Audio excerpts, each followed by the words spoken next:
ನಮಸ್ಕಾರ ಕರ್ನಾಟಕ ಉದ್ಯೋಗಿ ಮಿತ್ರ ಯೂಟ್ಯೂಬ್ ಚಾನೆಲ್ಗೆ ನಿಮಗೆಲ್ಲರಿಗೂ ಸ್ವಾಗತ. 36,585 ಕೋಟಿ ಸಾಲ ಮನ್ನಾಗೆ ಸರ್ಕಾರದಿಂದ ಅನುಮೋದನೆ. ರಾಜ್ಯದ ರೈತರಿಗೆ ಬಂಪರ್ ಗುಡ್ ನ್ಯೂಸ್. ರೈತರಿಗೆ ಇದು ನಿಜಕ್ಕೂ ಅತ್ಯಂತ ಸಂತಸದ ಸುದ್ದಿ. ಸರ್ಕಾರವು ತನ್ನ ರಾಜ್ಯದ ರೈತರಿಗಾಗಿ ಈ ಬಂಪರ್ ಯೋಜನೆಯನ್ನು ಪ್ರಕಟಿಸಿದೆ. ಸಚಿವ ಸಂಪುಟವು ಜೂನ್ 2, 2026 ರಂದು ನಡೆದ ಸಭೆಯಲ್ಲಿ 36,585 ಕೋಟಿ ಮೊತ್ತದ ಬೃಹತ್ ಕೃಷಿ ಸಾಲ ಮನ್ನಾ ಯೋಜನೆಗೆ ಅಧಿಕೃತ ಅನುಮೋದನೆ ನೀಡಿದೆ. ಈ ಯೋಜನೆಯ ಪ್ರಮುಖ ವಿವರಗಳು ಇಲ್ಲಿದೆ. ಯಾರಿಗೆಲ್ಲ ಸಿಗಲಿದೆ ಸಾಲ ಮನ್ನಾ ಲಾಭ? 2 ಲಕ್ಷದವರೆಗೆ ಸಾಲ ಮನ್ನಾ. ರೈತರು ಪಡೆದಿರುವ ಗರಿಷ್ಠ 2 ಲಕ್ಷದವರೆಗಿನ ಅಲ್ಪಾವಧಿ ಬೆಳೆ ಸಾಲವನ್ನು ಅಸಲು ಮತ್ತು ಬಡ್ಡಿ ಸೇರಿ ಸಂಪೂರ್ಣವಾಗಿ ಮನ್ನಾ ಮಾಡಲಾಗುತ್ತದೆ. 56 ಲಕ್ಷ ರೈತರಿಗೆ ಅನುಕೂಲ. ಈ ಯೋಜನೆಯಿಂದಾಗಿ ಮಹಾರಾಷ್ಟ್ರದ ಸುಮಾರು 56 ಲಕ್ಷ ರೈತರ 65 ಲಕ್ಷಕ್ಕೂ ಹೆಚ್ಚು ಸಾಲದ ಖಾತೆಗಳು ಋಣಮುಕ್ತವಾಗಲಿವೆ.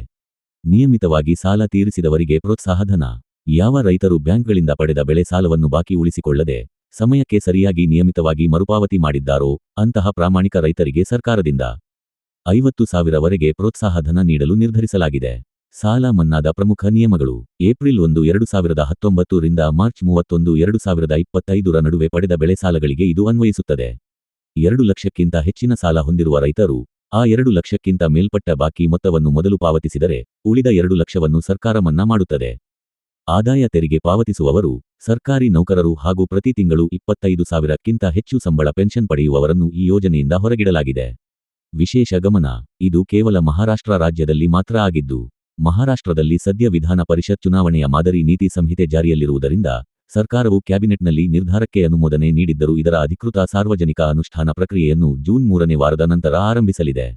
ಈ ವಿಡಿಯೋ ಕೇವಲ ವಿಷಯ ಸಂಗ್ರಹಕ್ಕಾಗಿ ಮಾತ್ರ ಆಗಿರುತ್ತದೆ, ಯಾವುದೇ ಉದ್ಯೋಗದ ಮಾಹಿತಿಗೆ ಅಲ್ಲ.